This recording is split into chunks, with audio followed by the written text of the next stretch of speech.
아니, 제가 제출. 아까 제가 신청을 했었는데, 네. 위원장님께 여쭤볼 게 있는데요. 전자담배와 관련된 세금 안건 문제를 원래 20일 오늘 상정하기로 한 거 아닌가요? 아닙니까? 제가 잘못 알고 있습니까? 네, 이제 박강원 간사님께서 답변 주시겠습니다. 네.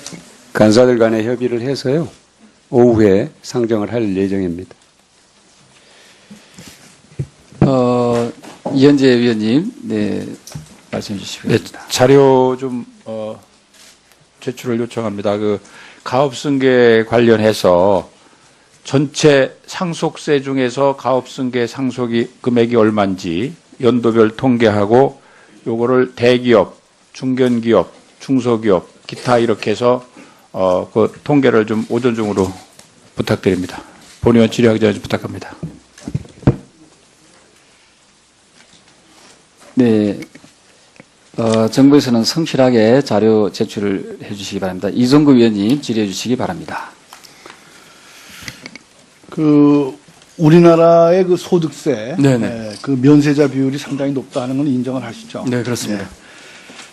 지금 국제적으로도 매우 높은 수준이에요. 46.8%에 달하고 있고, 일본이 15.8%밖에 안 되고, 독일, 캐나다, 호주 한 20% 정도 수준이에요. 근데 면세자 비율을 갖다가 이렇게 축소하는 것이 바람직하다고 생각하시죠? 네, 그렇습니다. 네. 근데 이제 아무래도 국민들의 좀 저항이 있지 않겠냐 이런 거를 좀 두려워하시는 거죠? 아무래도 좀 취약계층의 어려움도 조금 같이 좀 균형적으로 봐야겠다 이런 점이 있죠. 국민 개세주의에 따라 가지고 예를 들면 뉴질랜드 같은 나라는 아르바이트 학생들도 조금씩 다 세금을 냅니다. 네. 그래서 제가 총 급여가 연 2천만 원 넘는 근로자. 그러니까 이건 최저임금 대상자를 제어하기 위한 거죠. 2천만 원 이상 되시는 분들은 월 10,000원씩, 그러니까 연 12만 원 정도는 우리가 근로소득세를 내자. 이런 당당 국민법이라고 제가 총칭을 했는데 네, 맞습니다. 이 법을 제가 내고 있죠. 그러니까 아시죠? 네, 알고 있습니다. 그 내용을 잘 검토를 해가지고 네.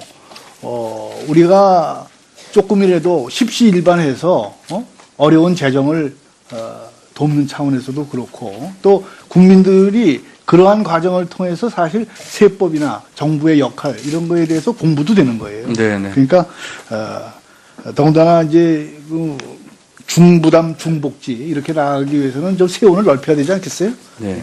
그걸 좀 검토를 좀 잘 좀 해주시고요. 네, 적극 국회 논의 과정에 참여하도록 하겠습니다. 예. 네. 그리고 지금 우리나라는 법인세도 이렇게 면세기업이 많아요. 지난번에 우리 존경하는 심재철 의원께서도 막 얘기를 했습니다만은 지금 전체 법인의 이것도 한 47% 정도 법인세를 안 내고 있어요. 한 반 정도는 안 내는 거예요. 반 정도는 국민들이 소득세도 안 내고 법인세도 안 내고 있어요. 그래서 이거를 어떻게 할 것이냐.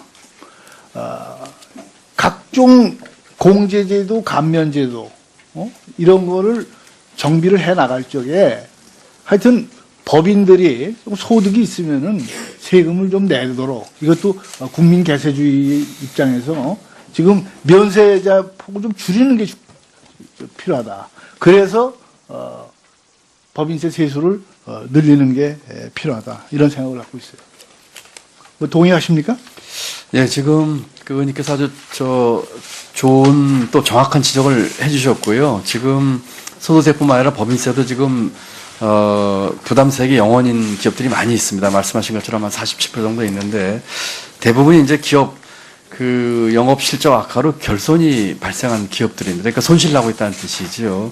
그래서 이제 그런 기업들이 대부분이고 또 의원님께서 지적하신 것처럼 또 일부 기업들은 과세 편이 있지만은 이 공제나 이 감면세액 같이 좀 볼 수 있도록 하겠고요. 다만 이제 대부분이 이제 결손 기업들이기 때문에 이런 기업들에 대한 문제가 있다는 점을 이해해 주시기 바라고요. 다만 아까 소득세와 마찬가지로 이 공제, 감면세액 이런 부담들에 대해서 저희가 최저한세 적용 필요성들에 대해서 좀 검토하면서 주신 말씀대로 같이 한번 좀 보도록 그렇게 하겠습니다.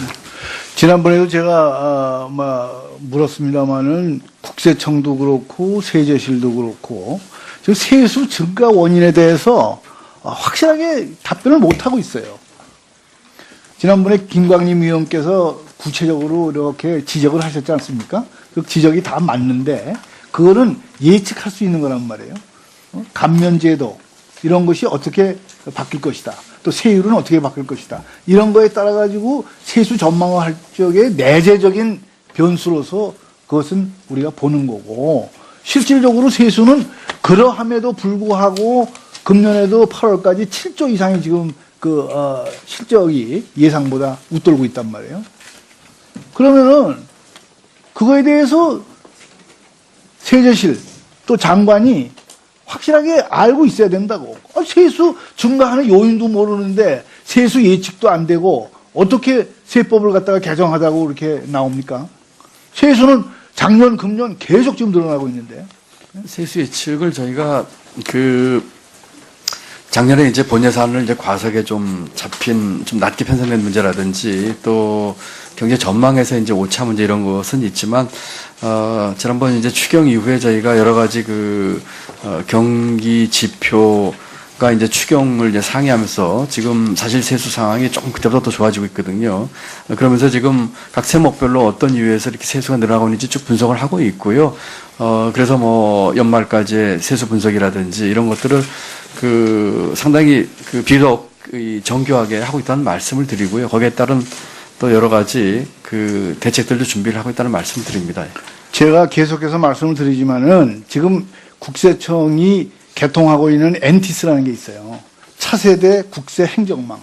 그러니까 빅데이터를 국세청이 지금 가지고 있거든요.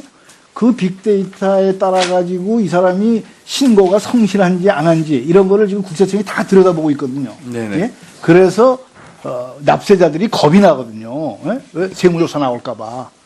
그래서 성실 신고 비중이 굉장히 올라가서 저는 일단은 이게 세수가 많이 늘고 있다. 저는 그렇게 보고 있는데 그거에 대한 여러분들이 아주 치밀하고 과학적인 그런 분석을 하세요. 세제실하고 국세청이 합동으로 그런 걸 해가지고 국민들을 납득시키라고. 작년, 재작년, 금년 계속해서 이렇게 세수가 더 몇 조씩 들어오는데도 그거에 대한 설명을 갖다가 분명히 못하는 거는 세제당국이 정말 이건 무능한 거예요, 이거는. 네?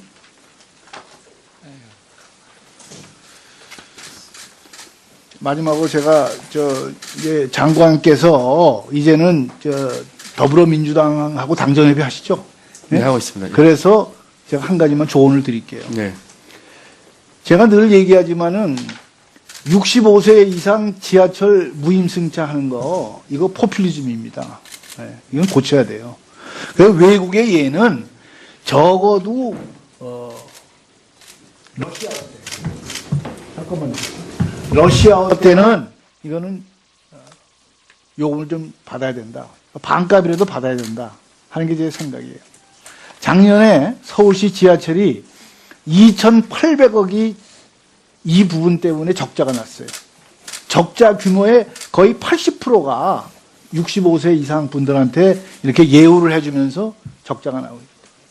그러니까 이거는 뭐 70세로 이걸 올리는 방법도 있고 그렇지 않으면은 러시아어 때는 이거를 일부라도 징수하는 방법이 있고 여러 가지 방법을 좀 생각을 해보세요.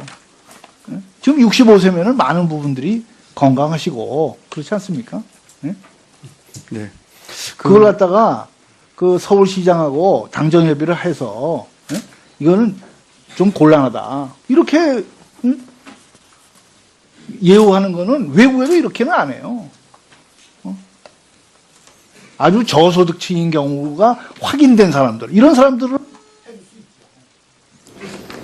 그 문제는 서울지하철뿐만 아니라 이제 저희 철도공사 이제 철도도 같은 문제를 안고 있고요. 뭐 여러 가지 돼 있는데 하여튼 좀 검토를 하고 있는 사항들이 있습니다. 지금 주신 것처럼 노인 연령 인상 문제라든지 또 러시아어 문제라든지 하는데 여러 가지 이제 재정의 압박 요인도 되고 있고요. 하여튼 같이 주신 말씀 합쳐서 같이 좀 협의해 보도록 하겠습니다.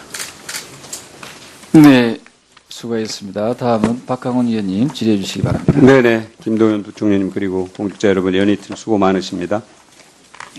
자, 화면을 좀 보여주실까요? 저는 부동산 임대소득에 대한 과세를 좀 더 철저히 할 필요가 있겠다 하는 취지에서 좀 인식을 공유하고 몇 가지 질문을 드리겠습니다. 2009년에 비해서 2016년에 신규 사업자 가운데 부동산 임대업이 차지하는 비율을 보여주는 것인데요. 30세 미만, 그러니까 10대와 20대의 부동산 임대업이 차지하는 비중이 38%입니다. 그 전에 비해서 굉장히 많이 늘었는데요. 지금 저 10대, 20대가 자기가 돈을 벌어서 부동산 임대업을 한다고 보기는 어려울 거고요. 대체로 부모로부터 물려받은 재산을 갖고 임대업을 하든지 아니면 부모가 자식의 이름을 빌려서 임대업을 하든지 둘 중에 하나일 겁니다. 이 가운데 사실은 지난번에 미성년자 그 사업자 대표가 236명이라는 제 자료를 제가 공개를 했습니다만 그 가운데 217명이 부동산 임대업의 대표입니다. 만 5살짜리가 월 3천만 원을 임대료로 받아가는 그런 경우도 있습니다. 자료 다음 페이지 보여주실까요? 부동산 임대업뿐만이 아니고 생계업 사업으로 이제 분류하는 소매업에서도 30살 미만의 창업이 증가하고 있습니다. 최근 3년 만에 19.8%, 20%가량 증가를 했습니다. 다음 화면 보여주시죠. 그런데 폐업하는 율을 보면은 소매업은 30세 미만 창업자 가운데 전체 업종의 비율보다 훨씬 많이 폐업을 하게 돼요. 성공을 못하는 거죠. 네 사람 중에 한 명이 바로 얼마 되지 않아서 폐업을 하게 되는데 부동산 임대업의 폐업률은 매우 낮습니다. 상대적으로 안정적이라는 얘기겠죠. 자, 다음 화면을 보여주실까요? 2009년에서 2016년 사이의 폐업률 비교인데요. 이것도 마찬가지 30세 전체 업종으로 이제 볼 때 이 30세 미만에서 전체 업종 폐업률에 비해 부동산 임대업 폐업률은 훨씬 낮습니다. 제가 이걸 보여드리는 것은 아무래도 이 부동산 임대업의 이 자본이 안정적이기 때문에 사업이 안정적이기 때문에 그쪽으로 몰린다. 돈 있는 사람들의 자본이 그런 얘기를 좀 강조하기 위한 겁니다. 다음 페이지 보여주실까요? 이거는 예금 취급 기관이 부동산 임대업과 제조업에 어느 정도 대출을 했는가를 보여주는 건데요. 자, 빨간 선으로 쳐진 그 부분만 보시죠. 2017년 2, 4분기인데 부동산 임대업에 7조 4천억을 대출을 했고요. 제조업에는 1조 2천억을 대출을 했습니다. 그러니까 굉장히 제조업에 비해서 급격하게 지금 부동산 임대업 대출이 늘고 있다는 거죠. 이것도 한번 잘 챙겨볼 부분인 것 같습니다. 자, 이 전체적으로 이제 부동산과 자본의 수익률은 낮추고 노동에 대해서 제대로 보상을 하는 방향으로 가는 것이 우리가 소득주도 성장의 어떤 방향에 맞다 이렇게 보고요. 그래서 이 부분에 대해서 깊은 고민과 연구가 필요하지 않나 생각을 합니다. 그 다음 페이지 보여주실까요? IMF가 내놓은 보고서 소득 불평등의 원인과 결과에 나온 자료에 보면은 소득 상위 20%의 소득이 1% 늘 경우 어제 존경하는 의원님께서 이미 밝힌 자료의 일부입니다만 5년간 경제 성장률이 미세하나마 하락하거나 거의 그러니까 영향을 미치지 못합니다. 소득 상위의 소득이 늘 때는. 그러나 소득 하위 20%의 소득이 1% 상승할 때는 5년간 경제 성장률이 0.38% 상승한다. 이거는 어제 부총리께서도 말씀하셨듯이 저 계층의 한기 소비 성향이 높기 때문이겠죠. 저분들의 소득이 늘면은 소비로 이어지지만 소득이 높은 분들의 소득이 늘어도 그것은 소비로 연결되지 않는다는 것을 보여주는 겁니다. 다음 보여주시겠습니다. 성장과 불평등의 상관관계. 그러니까 이게 성장을 해야 불평등이 해소되는 게 아니고 불평등을 해소해야 성장이 된다는 것을 다들 이제 국제기구들이 얘기를 하고 있는 겁니다. OECD 소득 불평등 확대는 성장에 미친 가장 큰 단일 변수다. 부정적 영향을 미치는. 불평등 해소가 강력하고 지속 가능한 성장을 위한 핵심 요소다. 이미 이런 뭐라고 할까요? 결론은 국제통화기금도 마찬가지고 국제노동기구, 어제 노동기구 얘기하니까 노동기구는 이제 노동자들의 단체니까 그럴 수밖에 없다 누가 이렇게 얘기를 했습니다만 어쨌든 전체적으로 국제기구에서도 저 방향으로 가야 된다고 얘기를 하고 있습니다. 다음 페이지 보여주시죠. 아까 존경하는 그 김광림 의원님께서 법인세에 대해서 말씀을 하셨습니다만 법인세는 GDP 대비가 아니고 법인 이익에 대한 세금입니다. 그러니까 자 기업 소득 쭉 보십시오. 법인세 쭉 보시면 2007년부터 2016년까지 10년 동안 보였는데요. 차츰 낮아지는 겁니다. 기업 소득에 비해서 법인세는 비중이 낮아지는 거예요. 그래서 2016년에는 13.2%, 물론 다소 높아졌습니다. 2015년에 비해서는.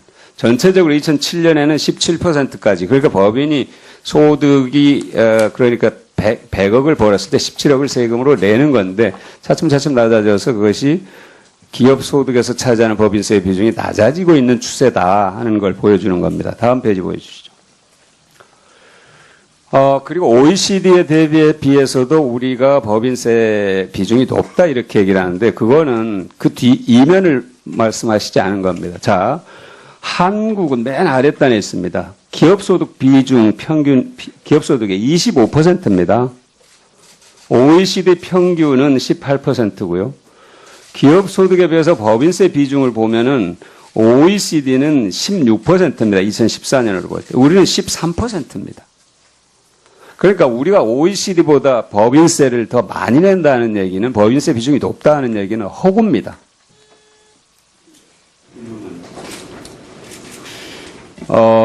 그리고 자, 이제 기업 소득 비중 이제 평균 오른쪽 이제 지표를 보시면 정확하게 또 뚜렷하게 알 수 있습니다. 그러니까 기업 소득 비중 평균이 한국은 25%고 OECD는 18%, 한국이 무려 7%포인트 높은 거예요. 그러니까 법인이 아닌 법인들이 예를 들면은 위장법인이 있을 수가 있죠. 개인소득세로 내면 세금을 많이 내니까 법인을 만들어 세금을 적게 내는 방식으로 전부 법인으로 몰리는 것 제도의 허점이 있을 수도 있고 또는 한국의 법인들이 가계보다 훨씬 더 소득이 어제 제가 제시한 자료에서도 보였지만 경제 성장의 과실이 제대로 중소기업과 가계로 흘러가지 않고 대기업에 쌓였다 하는 것을 보여주는 것입니다. 자, 그래서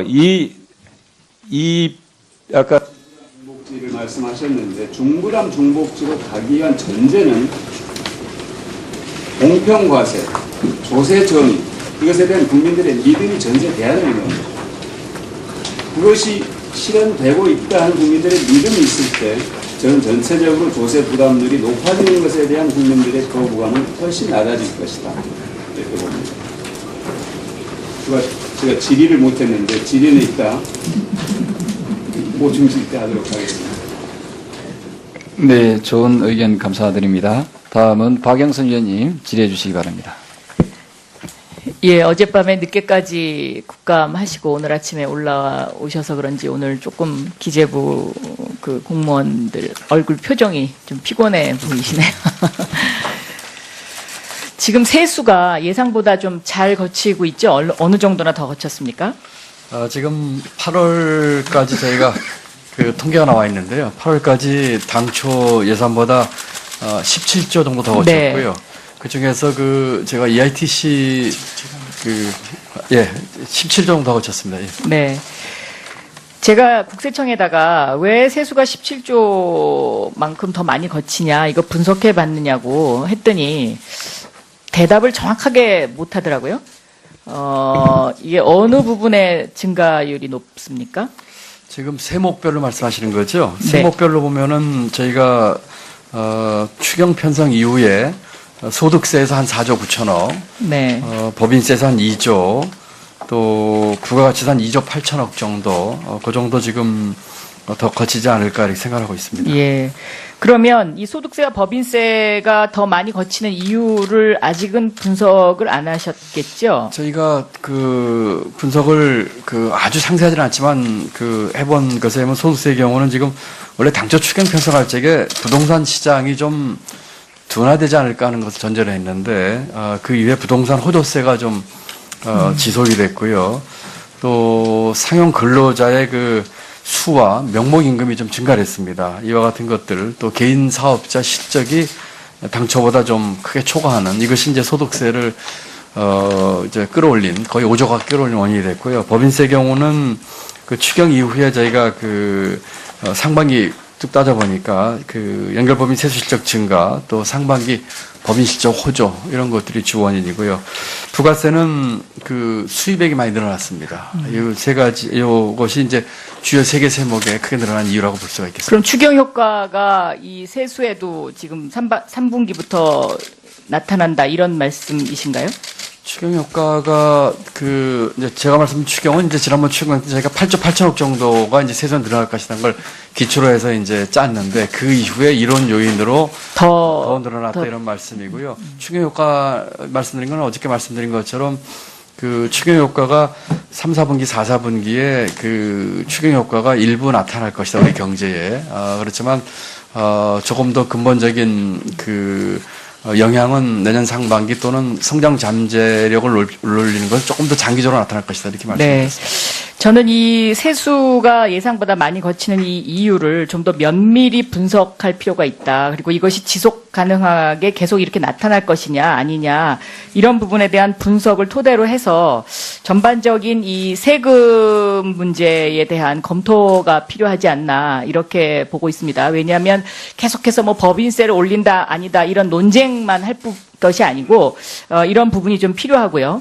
예를 들면 이제 그 박근혜 정권 당시에 최경환 부총리가 한 정책 중에 이제 그 잘못된 정책들에 대한 후유증이 지금 이제 나타나고 있지 않습니까? 근데 그 중에 대표적인 것이 이 부동산의 인위적인 부양, 그러니까 금리 인하로 인한 그 인위적인 부양, 이 부분이 저는 상당히 좀 문제가 있다라고 지금 보고 있는 거고요.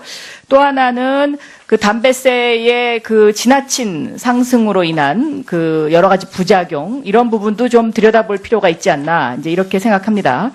그런데 그 가운데 이제 이 부동산과 관련된 가계대출 문제를 한번 짚어보면, 지금 부총리께서도 이 가계대출에 대한 대책을 10월 24일 날 뭐 발표하신다고 말씀을 했는데요. 저 그래프를 하나 보여주시죠. 네. 이 99년도하고요, 2016년하고 지금 약 17년 정도 이 가계 시중은행의 대출 비중을 한번 봤습니다. 기업 대출이 99년, 회색이 99년이고요, 파란색이 이제 2016년인데, 신한은행하고 하나은행 같은 경우는 99년에는 74, 72%를 기업 대출이 차지했는데 47%, 45%까지 아주 극심하게 떨어졌죠. 자, 다음. 자, 이것은 가계 대출입니다. 자, 99년도하고 2016년을 비교했을 때 이 가계 대출 비중이 지금 시중은행이 다 50%를 넘고 있는 거죠. 지금 저는 이것이 그 우리 경제에 지금 상당히 심각한 그 문제다라고 보고 있는데, 왜 문제다라고 보고 있냐면, 그 부총리께서 말씀하시는 혁신 성장, 이것을 위해서는 이 대출 물꼬를 바꿔주지 않으면 혁신 성장의 동력이 지속될 수 없다라고 보는 것입니다. 그러니까 이 가계 부채의 비중을 줄이고 기업 대출을 늘려야 하는데, 이 기업 대출을 과거식의 담보 대출로 계속 갈 경우에 이것은 이제 옛날의 관치금융의 형태의 박정희 정권 시절에 그 우리나라 재벌 탄생을 하게 되는 그런 것을 이제 다시 또 반복하는 것이죠. 그러면 이 가계 부채의 비중을 늘리고 자수성가형 기업가를 키우는 방법 중에 하나가 이 바로 대출의 물꼬를 바꾸는 것이다라고 생각합니다. 예를 들어서 은행에 저장되어 있는 이 돈을 대출해주는 문제, 이것은 공개념입니다. 그러니까 은행이 갖고 있는 돈은 공적인 돈이라는 거죠. 그러니까 사람들이 거기다가 저축을 해서 여러 물꼬를, 그러니까 저수지를 만들고 그 저수지의 물을 누가 빼다 쓰느냐의 문제인데, 지금까지 우리나라는 담보대출 위주로 가니까 결국은 대기업 재벌 위주로밖에 갈 수밖에 없지 않습니까? 그리고 정작 돈이 필요한 중소기업이라든가 뭐 새로 창업하는 벤처라든가 아니면 서민들은 대출하기가 너무 힘들어지는 거죠. 근데 실질적으로 돈은 그쪽으로 돌아야 되는 건데요. 그러면 이 돈을 어떤 식으로 돌릴 것이냐.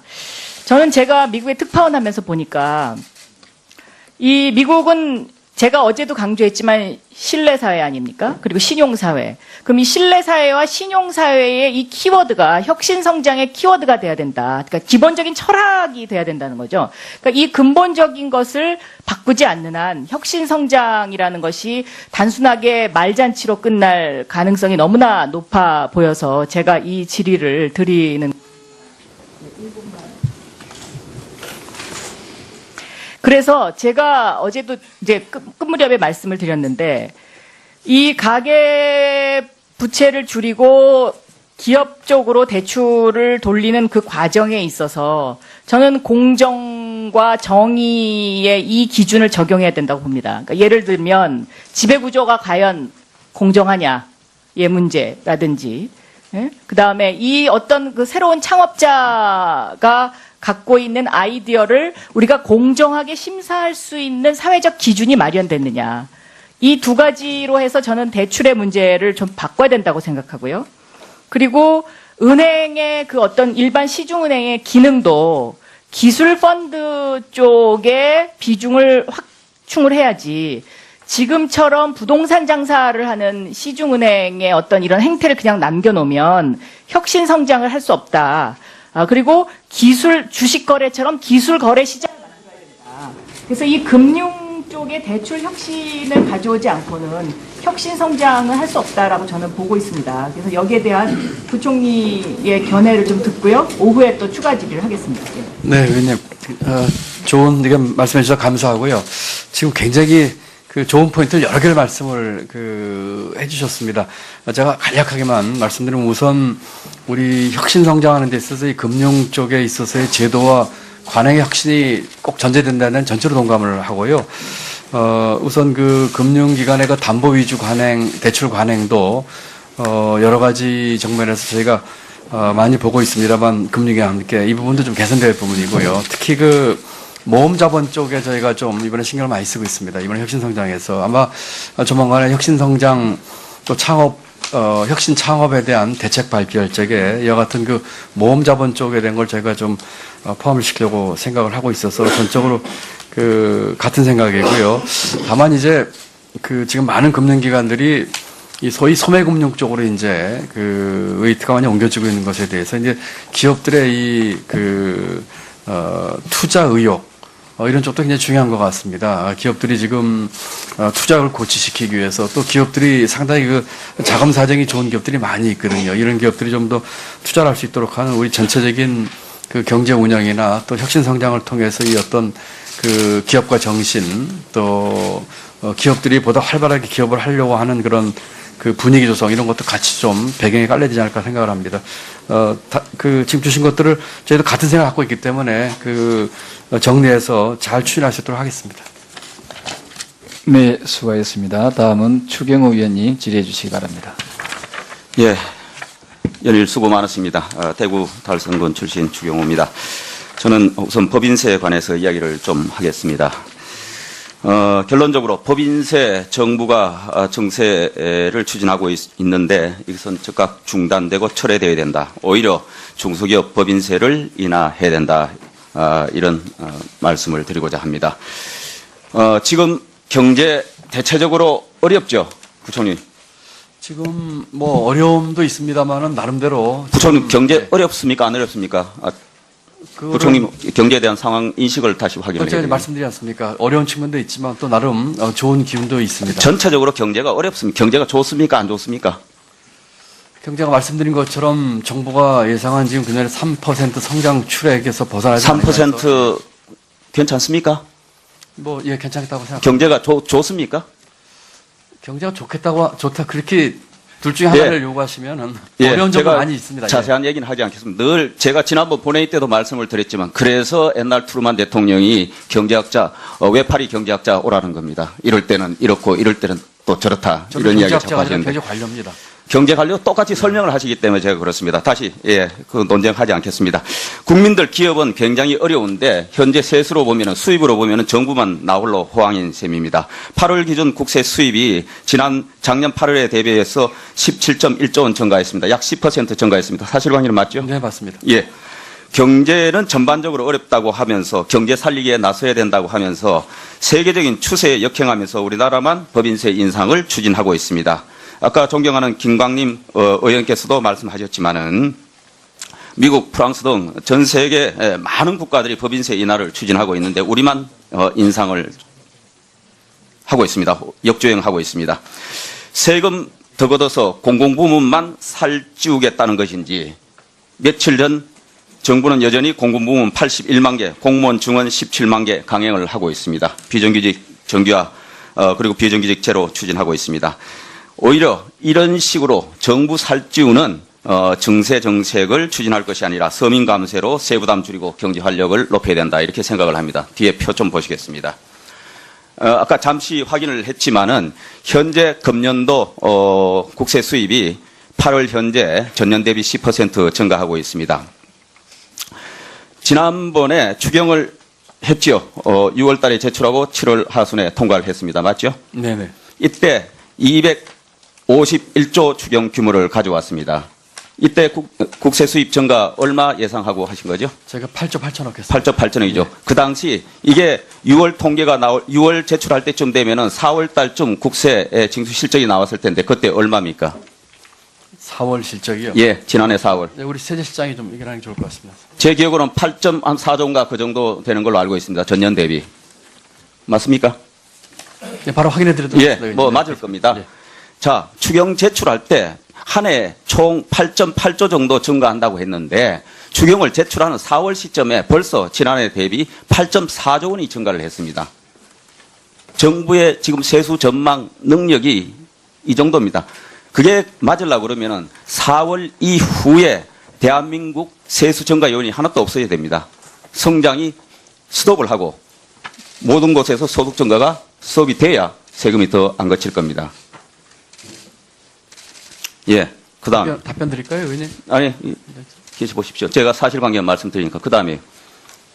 자, 그래서 지난 8월까지 아까 17.1조 원 세수 증가가 있다고 그랬는데, 지난 10년간 8월 기준의 국세 수입 진도율을 보면 대개 70.6%입니다. 지난해는 71.3, 그전에는 69.8 등 대개 평균을 해보면 진도율이 이렇습니다.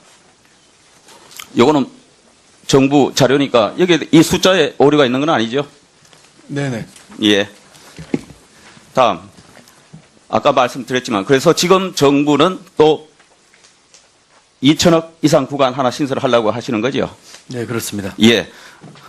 좀 전에 얘기도 있었습니다만은 OECD 국가 법인세 과표 구간 개수 다시 예시를 했습니다. 대부분의 국가는 법인세는 하나가 단일 세율로 되어 있습니다. 그리고 2개 이상 된 국가가 거의 없을 정도입니다. 세제실장 옆에 있으니까 뭐 같이 판단은 제가 확인하지 않겠습니다. 법인세율은 단일 세율로 가는 것이 맞습니까? 좋습니까? 바람직합니까? 아닙니까? 지금 입법 내적으로 이제 전 세계적으로 보면은 단일시일 국가들이 많이 있지만은 그다음에 2단계 세율이라든지 그러니까 단순화될수록 좋은 거죠. 반드시 꼭 좋다 나쁘다 판단하기 좀 어려운 것 같습니다. 예. 그다음. 그래서 법인세는 인상이 좀 곤란하다. 경제는 어렵다면서 기업한테는 세금 인상한다. 전 세계가 법인세 인하 경쟁 중인데 우리만 역주행하고 있다. 아시다시피 법인세는 기업 오너가 부담하는 사람이 붙이는 인세가 아닙니다. 기업이 부담하는 세금입니다. 법인세 인상을 하면은 주주, 근로자, 협력 중소기업, 소비자에게 전부 부담이 나누어서 증가가 됩니다. 우리나라 기업 법인세 부담 다른 나라보다 훨씬 높습니다. OECD 평균보다 높습니다. 조금 전에 우리 여당 의원님께서 말씀하신 그 부분은 제가 다음 보충 질의 때 제가 그거 다시 반론하고 규명을 하겠습니다. 그리고 우리나라 대기업 실질적 세부담이 최근에 굉장히 증가를 했고 세율은 올리지 않았지만은 각종 비과세 감면 정비로해서 4.8조 원의 세수 정대 효과가 있는 겁니다. 다음이요. 현재 우리나라 법인세율 현황이 2억, 200억 초과 이렇게 있는데 지금 정부 여당은 2천억 초과 구간을 하나 더 만듭니다. 이 법인세율 체계도 전 세계 이 경향하고 완전히 반대로 거꾸로 가고 있다. 예, 그다음 우리가 그동안 역사적으로 보면은 국민의 정부, 참여정부, MB정부 할 것 없이 전 세계가 우선 법인세를 계속 내리고 있고 우리나라도 국제 조세 경쟁력 때문에 같은 추세로 계속 내려왔습니다. 그 다음에요. 아까 세제실장 답변을 했는데, 자, 제가 우리 기재부 식구들 이거는 잘 들으시고, 지난해 2016년까지 이게 기재부 입장입니다. 이 수없이 이런 답변 자료를 제출하고 했습니다. 법인세율 인상 부적절하다. 경기 활성화에 배치된다. 국제적 조세 경쟁력을 저한다. 대기업 실효세율이 상승하고 있다. 법인 세수가 증가하고 있다. 이 표현입니다. 그 다음에 그런데도 지금 가만히 앉아서 정권이 바뀌었다는 이유로 논리 자체가 180도 달라져서 온다. 자, 법인세율 인상 효과에 관해서 조세연구원 자료 제가 인용을 하겠습니다. 2015년 4월 자료입니다. 최고 세율 1%포인트 인상 시 실질 GDP 경제 성장률이 단기적으로는 0.21%, 장기적으로는 1.13% 하락한다. 그 다음 9월달 법인세 세수는 세율 인상할 때 체감적으로 증가하다가 일정 수준 23%입니다. 이상의 세율에서는 감소한다. 현재 우리나라 지방세 포함하면 법인세율 24.2% 맞죠? 네. 예. 자, 이런 논리를 볼 때 우리가 과연 법인세를 인상하는 게 맞느냐, 오히려 중소기업에 대한 법인세를 낮춰야 된다. 예, 종합적으로 말씀해 주세요.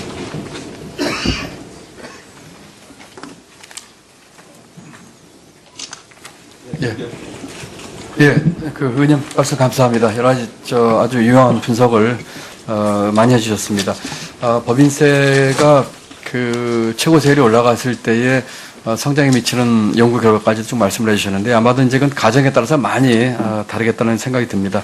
어쨌든 우리 추위님께서 늘 같은 그 논리로 좀 말씀 주신 건 저희 잘 알고 있고요. 또 이번에 그 법안까지 내신 걸로 알고 있습니다. 저희가 같이 한번 잘 검토해 보도록 하겠습니다. 네, 수고하셨습니다. 다음은 이원주 위원님 질의해 주시기 바랍니다. 네, 장관님 고생 많으십니다. 오늘 그 고리원전 공론화 결과가 발표가 났는데요.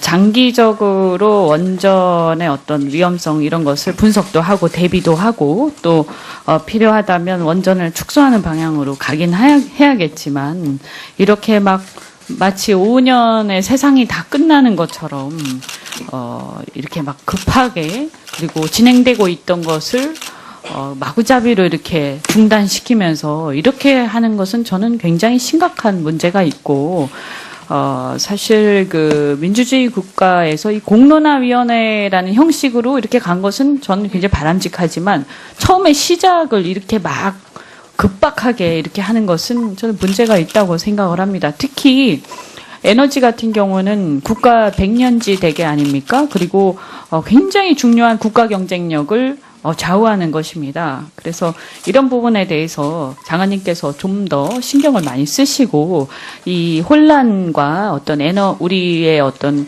열정의 낭비가 생기지 않도록 신경 써주시면 좋겠습니다. 네. 그런 관점에서 이 어떤 조세라든가 재정에 대한 운영도 마찬가지다라고 생각을 하는데요.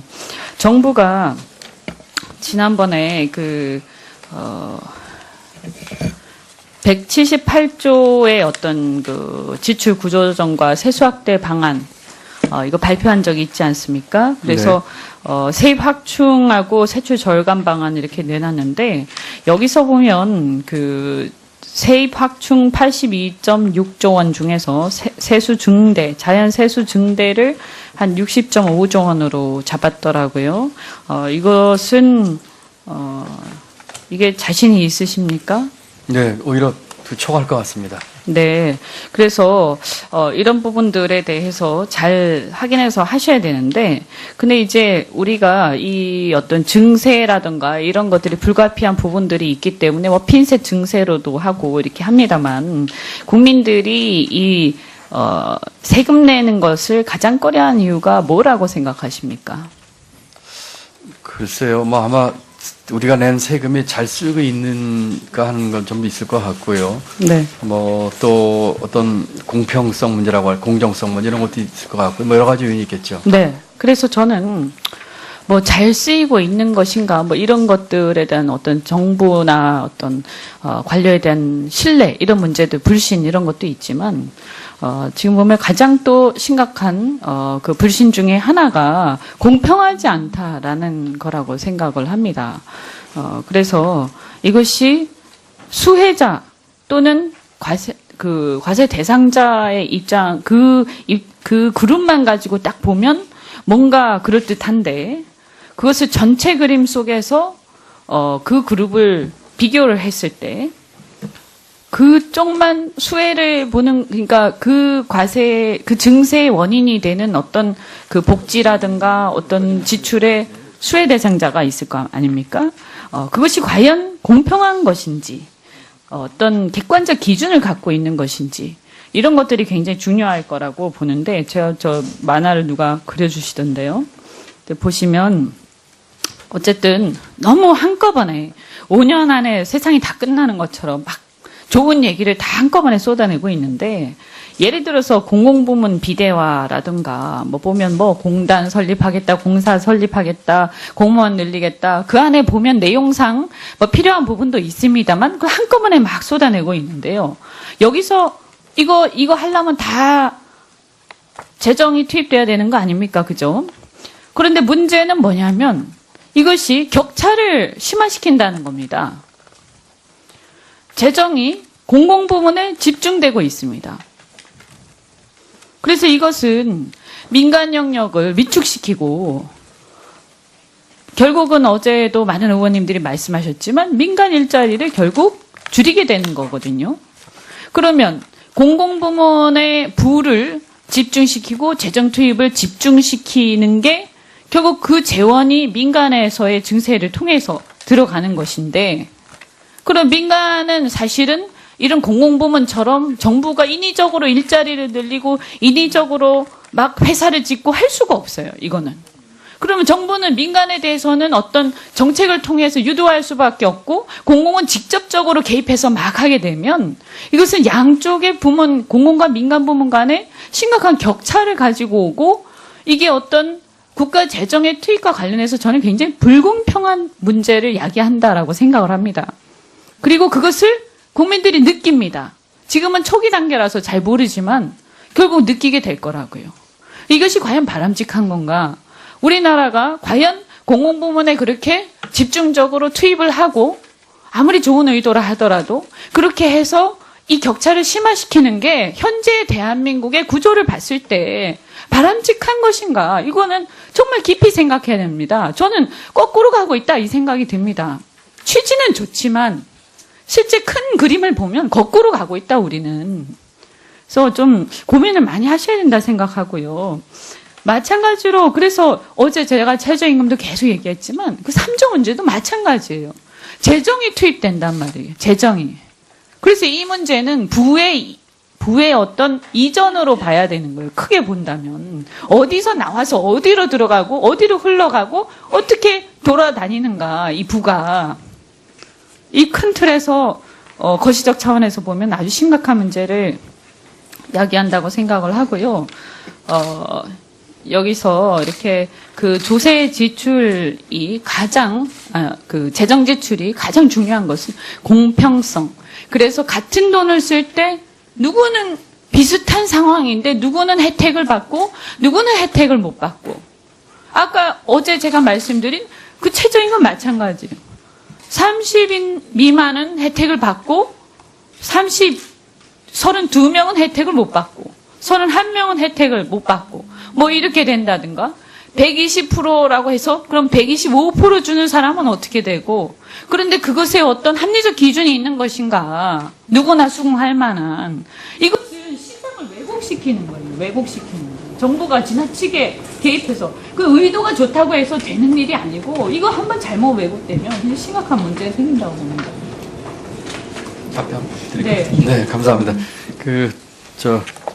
좋은 말씀 주셔서 감사하고요. 의원님께서 질의하시는 그 취지가 취지에 대해서는 제가 10분 공감을 하고요. 감사드립니다.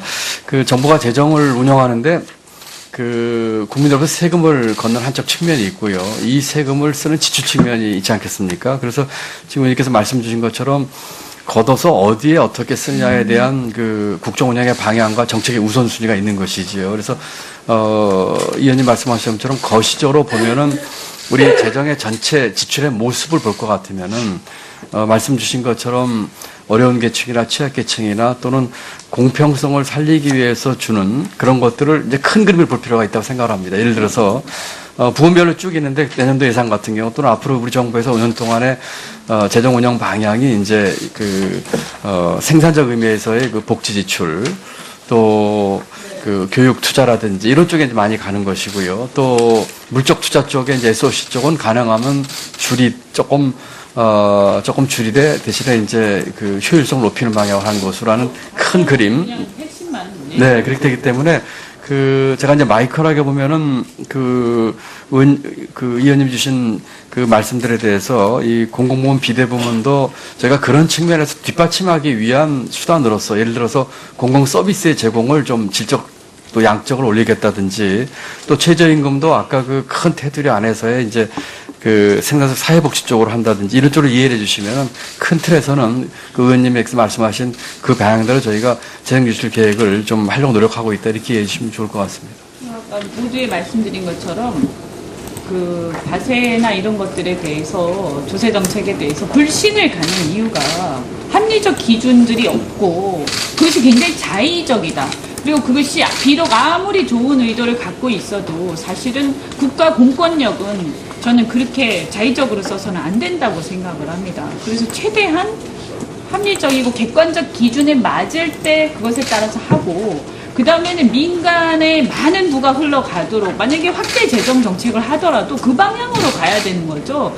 그것을 공공을 비대화시키는데 지출이 집중이 되면 실제적으로는 그것이 민간에 어떤 효과를 가져오기가 어렵다. 민간 경제에. 그렇지 않습니까? 네, 저희도 그런 목적으로 지금 제가 말씀드린 정책을 수단을 쓰고 있는데 앞으로 그렇게 하고 있는 같은 취지를 하고 있는데 더욱더 노력하도록 하겠습니다. 네, 수고하셨습니다. 또 보충 질의 시간이 있으니까 또 잘 활용해 주시기 바랍니다. 다음은 이혜원 의원님 질의해 주시기 바랍니다. 네, 여기 마이크 좀 부탁드립니다. 왜 이혜원 의원님 할 때마다 마이크가 잘 안 되시네. 예, 조금 더 신경 써 주십시오. 좀 해주십시오.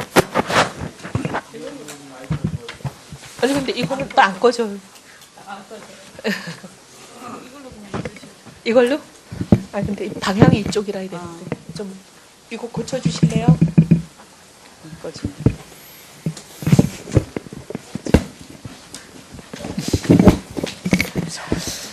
네, 아유 부총리 굉장히 피곤하시고 힘드신데 고생이 많으십니다. 근데 또 저희는 국가 경제를 생각하면 네. 또 불편하시더라도 얘기를 해야 되니까 네, 네. 경제가 우리가 경제 원론에서 얘기할 때 경제 3대 주체가 있지 않습니까? 네네. 정부, 기업, 가계. 근데 최근 우리 경제를 보면 이게 완전 기형이에요. 기형적인 구조.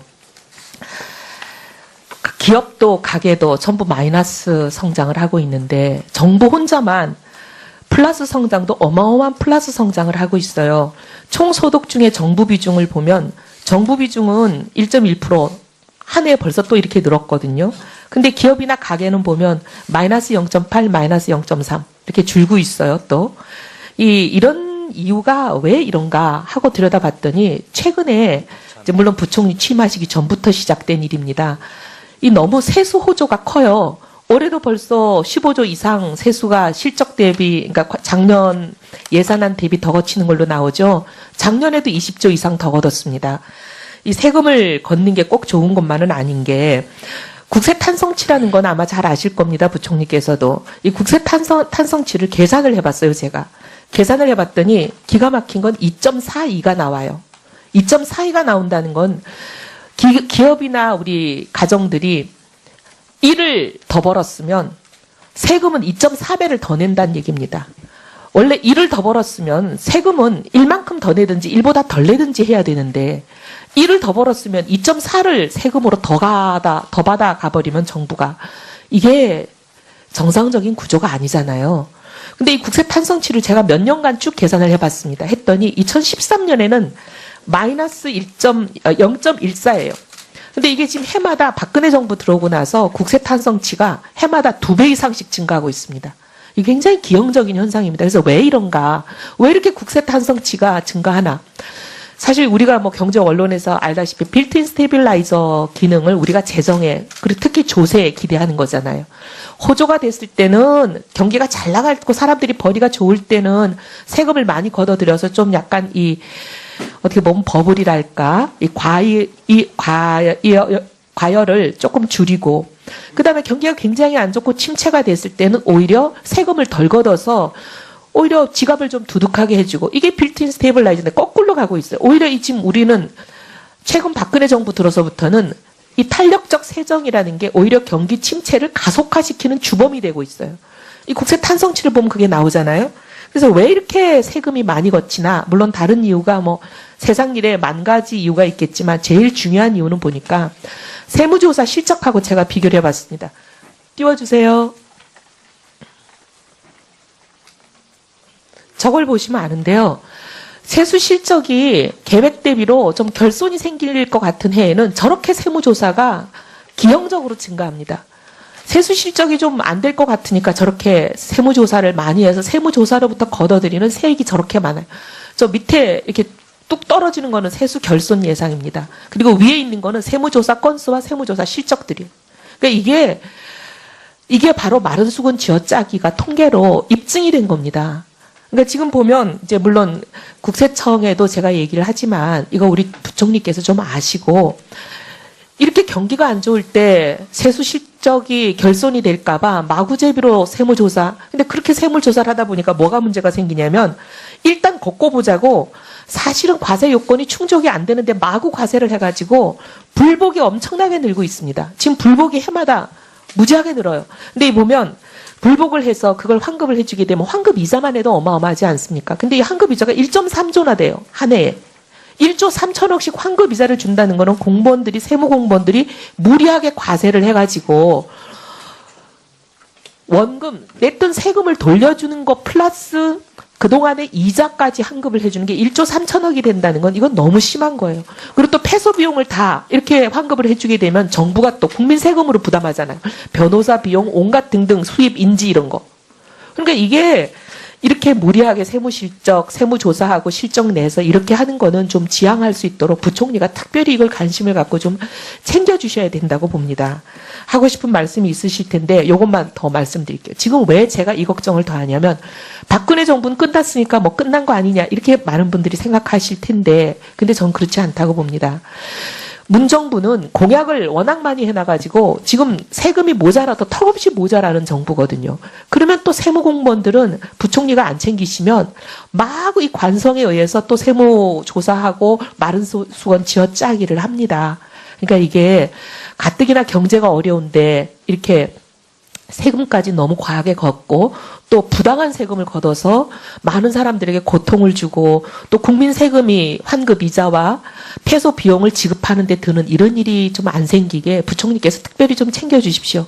예, 알겠습니다. 의원님, 질의 감사드립니다. 우선 그 조세 탄성치가 2.42까지 간 것은 이제 16년도 수치인데, 물론 이제 좀 들쭉날쭉해서 말씀하신 것처럼 그 조세가 갖고 있는 그 자동 안정화 그 장치의 기능을 좀 떨어진 측면이 있습니다만 조세 탄성치가 그 2.4가 이제 해년마다 그런 것은 아니고요. 예, 고해만 예. 그렇습니다. 지금 제가 그랬어요. 해마다 지금 몇 배씩 늘어나고 있다고 말씀드렸잖아요. 그런 올해 더 것을 늘어날 수도 있어요. 예, 그런 점에서 제가 좀 유의 깊게 보도록 하겠고요. 세무조사 문제는 저희가 아주 그 원칙적으로 이 세수 확보 수단으로 활용한 건 안 된다. 그 다음에 또 그와 같은 추세에 따라서 세무조사 건수는 지금 12년 이후에 쭉 감소를 하고 있는데, 특히 이제 금년에도 좀 여러 가지 이제 경제 여건들 감안해서 작년보다 지금 더 세무조사 건수를 작년에 한 16,000, 17,000 좀 안 되겠거든요. 좀 근데 이제 축소원 용도록 했는데. 예, 세무조사를 해가지고 부당과세를 저렇게 많이 하는 거예요. 그러니까 불복이 저렇게 늘어나고 네네, 그 점은 저희도 환급이 어마어마하게 맞습니다. 듭니다. 예, 저희도 예.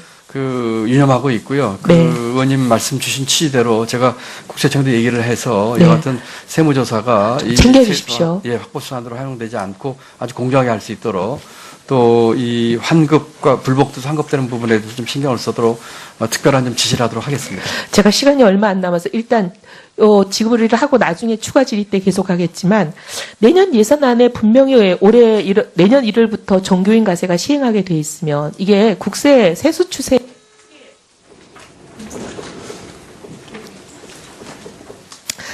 세입 추계에 이게 잡혀 있어야 되잖아요. 근데 잡혀 있지를 않아요. 내년부터 시행을 안 하려고 안 잡으신 거예요? 이거 왜 세수 추계에 안 잡으신 거예요?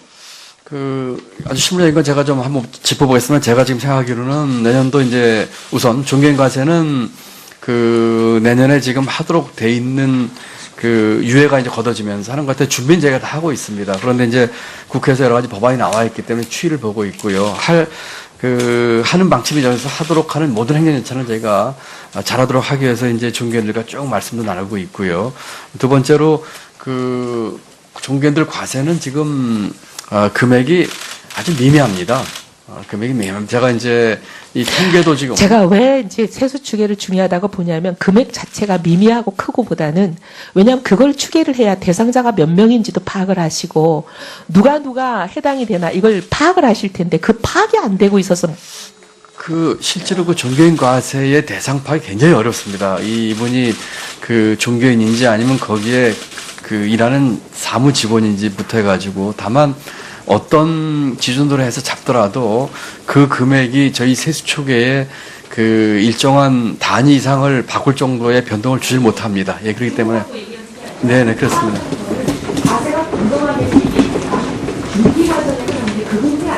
저희가 의원님 파악을 하고 있고요.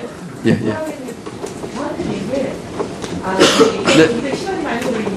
네, 그렇게 하시죠. 네, 그렇게 하시죠. 네, 수고하셨습니다. 다음은 김정우 위원님 질의입니다만 김정우 위원님께서는 오늘 국정감사와 관련해서 공정하고 정의로운 세제 개편이라는 주제의 정책 자료집을 준비하셨습니다. 정부 정책에 좋은 참고 자료가 되시길 바랍니다. 질의해 주시기 바랍니다. 예, 경기 군포시갑 출신 김정우 의원입니다. 우리 부총리님 연일 고생이 많으십니다. 어제 저와 같이 이제 소득주도 성장에 대해서 인식을 같이 공유하지 않았습니까? 네네. 예. 그래서 소득주도 성장이 특히 예산 측면에서는 재정 측면에서는 가난한 분, 덜 사는 분에 대해서 일자리를 창출하고 최저임금을 올려주고 또한 생활비를 절감하고 그래서 그분들이 못 사는 분과 잘 사는 분이 더불어 잘 사는 그래서 소위 말하는 인클루시브 그로스를 하는 것이 소득주도 성장이다. 그런 말씀을 주셨지 않습니까? 네, 그렇습니다. 예. 그 소득주도 성장이 지난 추경안에 반영된 것이죠? 네, 그렇습니다. 예. 지금 아까 말씀 주실 때 추경 효과가 일부 한 3, 4분기에 나타날 거다. 이런 말씀을 주셨는데요. 어제 한국은행에서 올해 경제 성장 전망률을 연초에는 2.5%로 전망했었는데 3%로 상향 조정하지 않았습니까? 네네. 그러시면서 이주열 총재께서 그 두 가지 원인을 좀 설명을 주셨어요. 수출이 양호하다. 또 두 번째는 내수가 재정 지출 확대로 인해서 완만히 회복되고 있다. 이런 말씀 드렸는데 특히 내수가 이 재정 지출로 완만히 회복되고 있다는 것을 우리 부총리께서 조금 전에 말씀하신 추경이 3, 4분기에 효과가 나타나고 있다 하고 같은 맥락이라고 보면 될까요? 네, 그렇습니다. 그렇죠? 네, 정확한 얘기예요. 예, 고맙습니다. 그런 측면에서 뭐 5개월도 안 된 우리 정부의 뭐 무능을 이야기하는 것은 저는 어불성설이다 이렇게 보겠습니다. 참고로 그 박근혜 정부 때 2015년과 16년에 경제 성장률이 몇 %인지 기억하시나요? 작년과 재작년 2.8%. 2.8%였습니다. 예. 예, 고맙습니다. 그럼 이제 세입 측면에서 그 소득주도 성장을 좀 말씀드리면요. 그러니까 재정 지출 측면에서 가난한 분에 대해서 네. 지원을 하는 것이라면 세입 측면에서 소득주도 성장은 초고소득자, 그다음에 초대기업 등 잘 사는 분에 대해서 그분들이 그 소득의 경제 성장에 기여할 수 있는 명예롭게 한다. 저는 이제 그 명예롭게 할 수 있는 그런 기회를 제공하는 거라고 보는데 어떻게 동의하십니까? 명예라고 하는 말을 쓰는 것이 어떨지 모르겠습니다만 일단 소득세 같은 경우는 그 소득 예, 잼배 슬라이드 측면에서 준비해 주세요. 예. 소득 잼배 측면에서 소득세 이번에 그 최고세를 올린 거는 그렇게 이해해 주시면 될 것 같고요. 법인세 문제는 그 소득 잼배 문제라기보다는 저희가 그 여유 있는 대기업들이 이와 같이 앞으로 우리가 국가가 당면하고 있는 아까 저 의원님 말씀하신 소득주 성장이라는 일이 필요한 재원 확보 측면에서 저희가 좀 기여를 해주셨으면 하는 그런 취지로 이해해 주시면 좋겠습니다. 예, 저랑 같은 취지고 그걸 제가 그 그림으로 좀 표현해 봤습니다. 온라인 커뮤니티에 있는 건데요. 왼쪽에 이제 지금 말씀 주신 대로 재원이 필요할 텐데 그걸 보편 증세를 하게 되면 왼쪽처럼 세 명의 가족이 행복하지가 않습니다. 반면에 오른쪽에 소위 말하는 초대기업이라든지 초고속자에서 증세를 하든지 이렇게 하면 가난한 사람이 더 혜택을 보는, 그래서 한 가족이 국민 전체가 더불어 잘 살 수 있는 이러한 과세라고 보는데 어떻게 동의하십니까? 네, 뭐 전반적으로 예 같은 생각입니다. 예, 고맙습니다. 그래서 법인세와 관련된 말씀을 좀 드리겠습니다. 우선 사실 확인을 위해서 법인세가 지금 일부에서는 인상된다 이런 말씀을 주시는데 저는 이제 법인세가 노무현 정부 때로 일부 원상 회복된다는 말씀을 좀 드리고 싶은데요. 노무현 정부 때 보시면 그 최고 과표 구간이 2억 원 이상의 25%였거든요. 근데 이번 개정안에서는 2천억 원 이상의 25%. 그러니까 최고 세율은 25%로 원상 회복됐지만 과표 구간은 2천억 원으로 굉장히 축소된 것이거든요. 이거 맞는 것이죠? 네, 맞습니다. 예. 그다음에 이러한 초대 기업에 대한 법인세율을 원상 회복해야 될 필요성에 대해서 좀 말씀을 올리겠습니다. 아까 일부 그 의원께서는 상위 기업이 법인세를 더 많이 내고 있다. 그것은 그 법인이 더 많이, 상위 기업이 더 많이 버니까 그렇게 되는 것이죠. 그래서 그 연도별로 그 실효세율을 좀 추적을 해봤습니다. 이번에 그 국세청에서 이제 자료를 받은 것인데요. 외국 납부세액을 제외한 경우에는 21.2%, 2008년엔 그렇습니다. 근데 2016년에 17.7%로 인해서 초대 기업에 대해서 실효세율이 계속 하락하고 있습니다. 역시 그 외국 납부세액을 포함할 경우에도 마찬가지고요. 어떻게 이 자료는 정확하신 것이죠? 네, 그렇습니다. 예. 그 다음에 다음 페이지 보시죠. 그 다음에 GNI 대비해서 이제 기업 소득이 2008년 MB정부 초기인데요. 에는 18.6%에서 2016년에 작년입니다. 박근혜 정부 말에는 20%로 역시 증가합니다. 그 다음에 GNI 대비 가계소득은 57.7%에서 56.9%로 또 역시 감소합니다. 이와 같이 기업 소득은 증가했지만 그에 따른 낙수 효과가 없어졌던 것이죠. 예, 동의하시죠? 네, 그렇습니다. 예. 또한 그 다음 보내주시죠. 그다음에 우리나라 기업의 부담이 높다고 말씀을 주시는데 아까도 말씀드린 것처럼 기업이 많이 벌기 때문에 그렇습니다. 그것을 다른 나라하고 비교해 보면 GDP 대비 법인세 비율이 3.2% 정도로 나오는데요. 그 다음 페이지 보면 법인의 영업잉여, 그러니까 법인이 벌어들이는 소득은 역시 또 맞습니다. 다른 나라에 비해서 17.7%로. 그리고 또한 우리나라 기업의 부담이 높다는 것을 말씀해 주시는데 저는 또 그렇게 않다고 보거든요. 법인세라든지 사회보장기금의 비중을 보면 6.3%로 전체 OECD 나라 중에서 그렇게 큰 편이 아닙니다. 또한 국제적으로 이제 조세 경쟁력을 또 보게 되면 G20 평균 나라보다 법인세를 우리가 25%로 올린다고 해도 역시 낮은 수준입니다. 어떻게 동의하십니까? 네, 동의합니다. 예. 또한 그 법인세를 올리게 되면 투자 위축 등 이제 경제에 부정적 영향이 있을 거라는 염려들을 많이 하시는데요. 그 MB 정부 때 나온 그 한국조세연구원의 연구 보고서에 의하면 기업의 세부담과 투자 간의 그 부의 관계가 있다고 말하기는 어렵다. 이렇게 보고가 됐는데 이거는 우리 기재부에서 용역을 주신 것이죠? 네, 그렇습니다. 예. 그 다음에 2008년 OECD에서는 그 어느 나라에 투자할지, 그러니까 외국 해외 직접 투자와 관련돼서 어느 나라에 투자할지 결정하는 것은 조세가 결정적인 요인이 아니다. 이렇게 밝히고 있습니다. 우리나라에서 해외 직접 투자를 하고 있는데 그와 관련돼서 어느 나라에 가장 많은 투자를 하고 있는지 알고 계신가요? 우리나라가요? 우리나라 국민이 해외에 직접 투자하는 건 중국. 아닙니다. 미국입니다. 아, 미국이. 예. 그러면 미국의 지금 현재 법인세율이 가장 높은 건 알고 계시죠? 이게 지금 38%. 예. 예. 아, 35%. 예. 그래서 이렇게 법인세를 원상회복하는, 최고세를 원상회복하는 것은 적절한 조치다. 그렇게 보는데 부총리의 의견을 말씀해 주시기 바랍니다. 네, 의원님 너무 분석 자료를 정확하고 또 아주 좋은 자료를 주셔서 저희들이 좀 써야겠다는 생각이 들 정도입니다. 전부 다 하신 말씀에 동의합니다. 예, 감사합니다. 네, 추가 질의하겠습니다. 네, 수고하셨습니다. 다음은 최교일 의원님 질의해 주시기 바랍니다. 예, 수고 많습니다. 영주문경 예천의 최교일 의원입니다. 현 정부 100대 국정과제 이행에 178조가 투입이 되죠. 네, 그렇습니다. 그래서 그 재원 조달이 필요한데 그 재원 조달을 위해서는 결국 세금을 낼 수 있는 기업을 육성해야죠.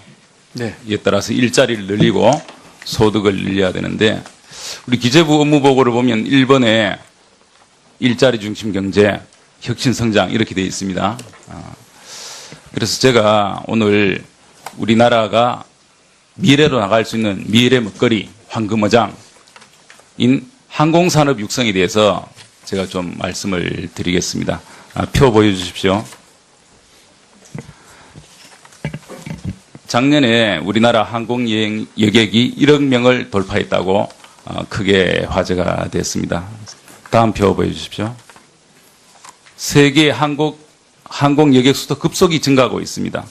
2006년에 20억 명을 돌파했는데 7년 만에 10억 명이 더 늘어서 2013년에 벌써 30억 명을 돌파했고 곧 40억 명이 될 예정입니다.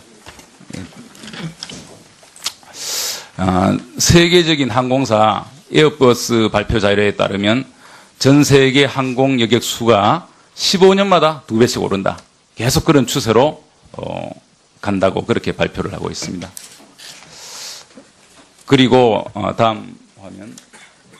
이 5년간 항공 화물 운송 실적인데요. 이 항공 화물 운송도 매년 7, 8% 계속 증가하고 있습니다.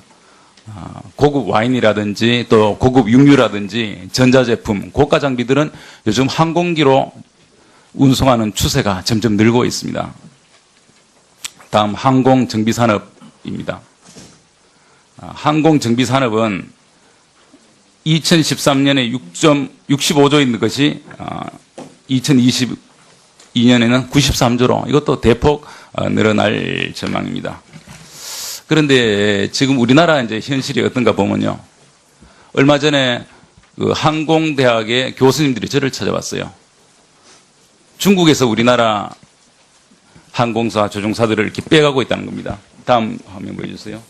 2014년에는 불과 14명, 2015년에는 8, 90명, 금년 상반기에만 80명이 중국으로 갔습니다. 중국에 가면 조종사 페이를 2배를 준다고 합니다.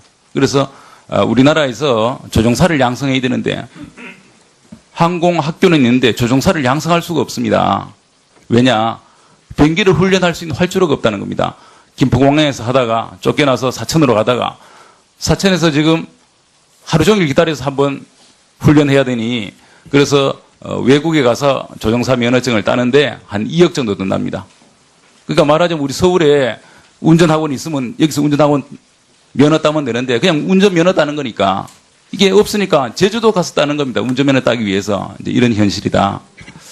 그리고 그 98년에 우리나라 조종사 수가 2,000명이었는데요.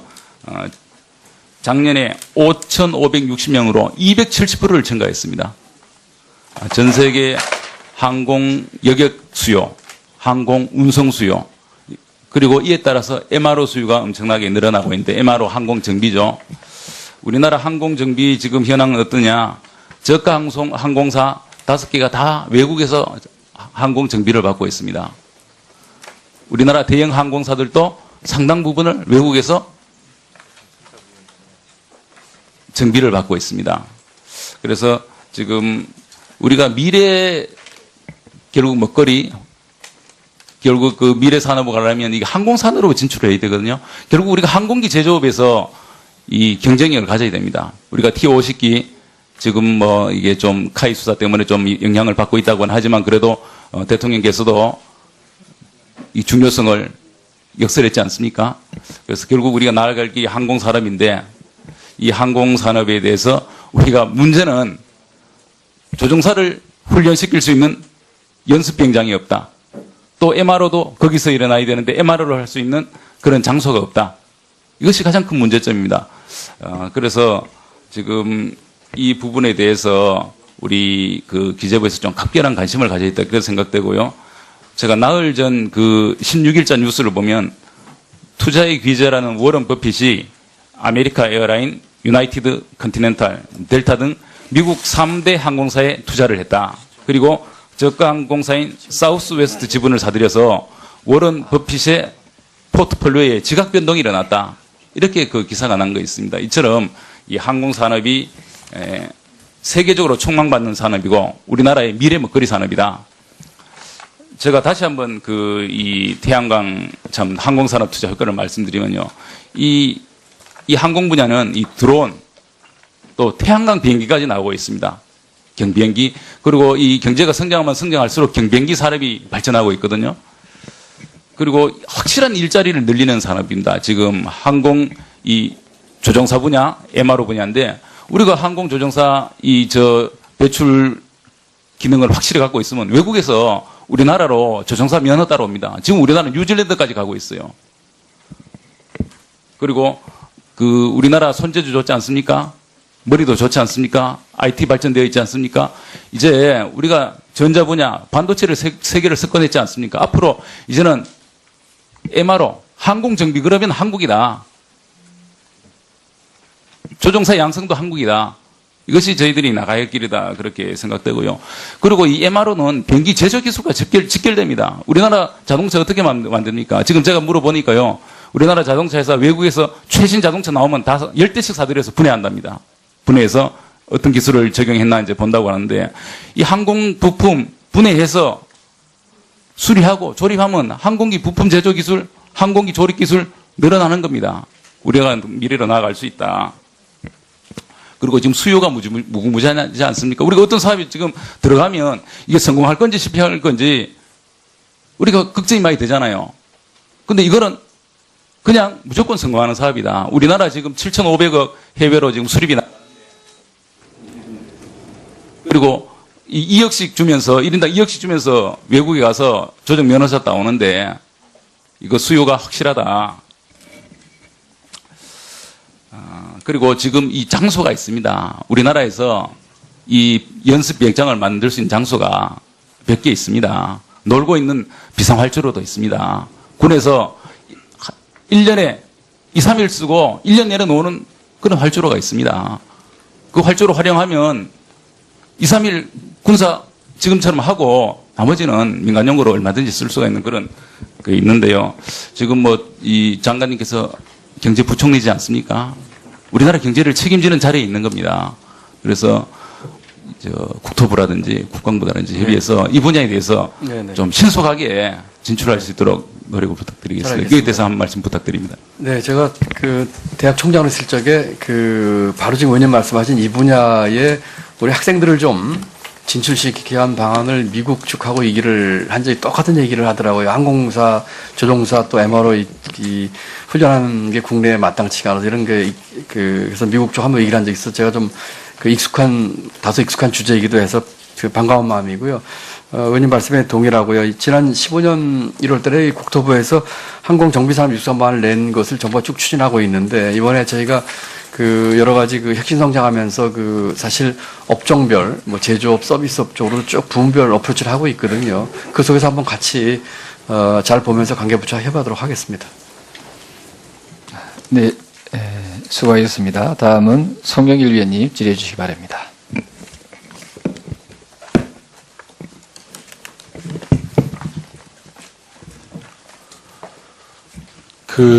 제 질의에 앞서서 우리 최규일 의원님께서 이 조종사 훈련 이야기를 했는데, 제가 인천시장 시절에 아시아 최대의 보잉사 조종사 훈련센터를 영종도에 유치해가지고 지금 완공이 됐습니다. 혹시 알고 계십니까? 처음 들었죠? 예, 처음 들었습니다. 언제 시간 나서 꼭 한번 들려보세요. 그렇게 하겠습니다. 예. 그걸 미리 이렇게 이 수요 예상을 하고 그때 돼서 그게 지금 완공이 됐다는 말씀드리고, 네. 이번 공론화위원회에서 이 고리원전 5, 6호기를 지속 재개하기로 결정했습니다. 어떻게 생각하십니까?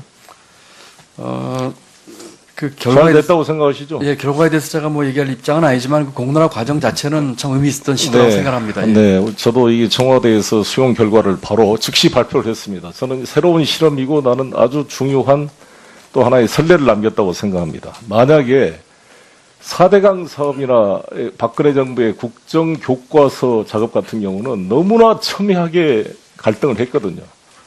저는 4대강 사업이나 국정교과서 때 제가 야당이었지만 저거는 정권이 바뀌면 무효화될 수밖에 없는 너무나 이 문제가 있는 사업이었는데, 이런 공론화 과정을 거쳤다고 한다면 그런 불필요한 국가적 재정 낭비나 공론 분열은 없었을 것이다. 그런 면에서 저는 이번 이 결정 과정이 우리 이 문재인 정부의 아주 중요한 국민과 소통하고 직접 민주주의를 절충하는 한 선례를 남겼다, 이렇게 평가하고 싶습니다. 이게 이제 결정이 됐으니까 제가 기재부에 요구하고 싶은 것은, 지금 우리가 영국의 원자로 2기 수주하게 경쟁하고 있는 거 알고 계시죠? 네네. 지금 중국과 경쟁하고 있습니다. 지금 현재 조한익 한전사장이 영국에 현재 가 있어요. 활동을 하고 있는데, 이게 지금 올해 말까지 우선 협상 대상자로 지정을 하게 되면 한 기에 10조 정도 됩니다. 2기 20조의 수주를 할 수 있는 엄청난 사업입니다. 이 사업을 지원할 용의가 있습니까? 네, 저희는 뭐 적극적인 생각이 있습니다. 적극 지원하고 좀 받아보세요. 당장 우리 기재부에서 도와줄 일은 뭐냐면, 지금 이게 중국이랑 치열하게 경쟁을 하고 있는데, 우리가 국가 공기관이 사업을 하려면 예비 타당성도 조사를 해야 되는데, 이 시간이 엄청 걸립니다. 이 예타 과정에서 시간을 끌다 보면은 우리가 시기를 놓쳐서 중국한테 밀릴 수가 있거든요.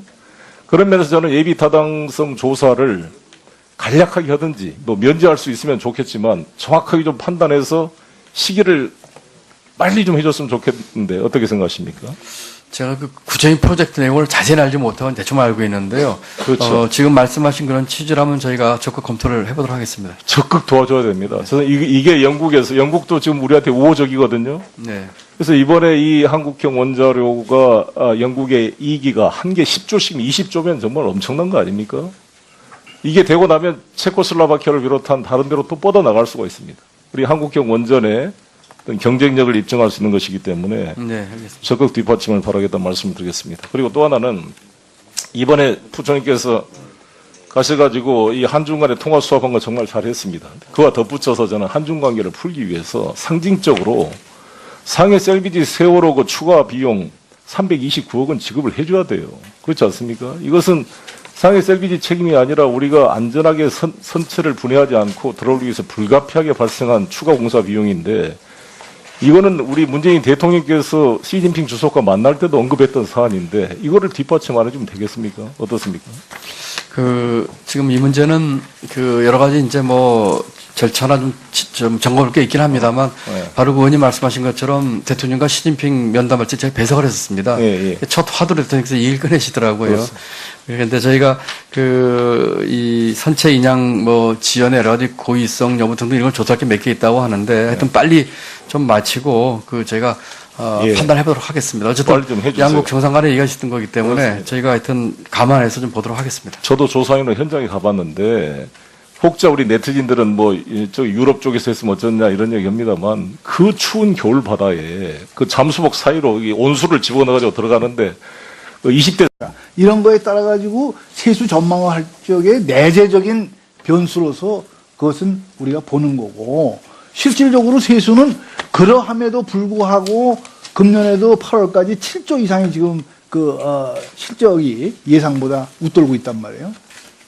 그러면은 그거에 대해서 세제실 또 장관이 확실하게 알고 있어야 된다고. 세수 증가하는 요인도 모르는데 세수 예측도 안 되고 어떻게 세법을 갖다가 개정하자고 이렇게 나옵니까? 세수는 작년, 금년 계속 지금 늘어나고 있는데. 세수 예측을 저희가 작년에 이제 본 예산을 이제 과석에 좀 낮게 편성된 문제라든지 또 경제 전망에서 이제 오차 문제 이런 것은 있지만, 지난번 이제 추경 이후에 저희가 여러 가지 경기 지표가 이제 추경을 이제 상회하면서 지금 사실 세수 상황이 조금 그때보다 더 좋아지고 있거든요. 그러면서 지금 각 세목별로 어떤 이유에서 이렇게 세수가 늘어나고 있는지 쭉 분석을 하고 있고요. 그래서 뭐 연말까지의 세수 분석이라든지 이런 것들을 상당히 비록 정교하게 하고 있다는 말씀을 드리고요. 거기에 따른 또 여러 가지 대책들도 준비를 하고 있다는 말씀을 드립니다. 제가 계속해서 말씀을 드리지만은 지금 국세청이 개통하고 있는 엔티스라는 게 있어요. 차세대 국세 행정망. 그러니까 빅데이터를 국세청이 지금 가지고 있거든요. 그 빅데이터에 따라 가지고 이 사람이 신고가 성실한지 안 한지 이런 거를 지금 국세청이 다 들여다보고 있거든요. 네네. 예? 그래서 납세자들이 겁이 나거든요. 예? 왜 세무조사 나올까 봐. 그래서 성실 신고 비중이 굉장히 올라가서 저는 일단은 이게 세수가 많이 늘고 있다. 저는 그렇게 보고 있는데 그거에 대한 여러분들이 아주 치밀하고 과학적인 그런 분석을 하세요. 세제실하고 국세청이 합동으로 그런 걸 해가지고 국민들을 납득시키라고. 작년, 재작년, 금년 계속해서 이렇게 세수가 더 몇 조씩 들어오는데도 그거에 대한 설명을 갖다가 분명히 못하는 거는 세제당국이 정말 이건 무능한 거예요, 이거는. 네?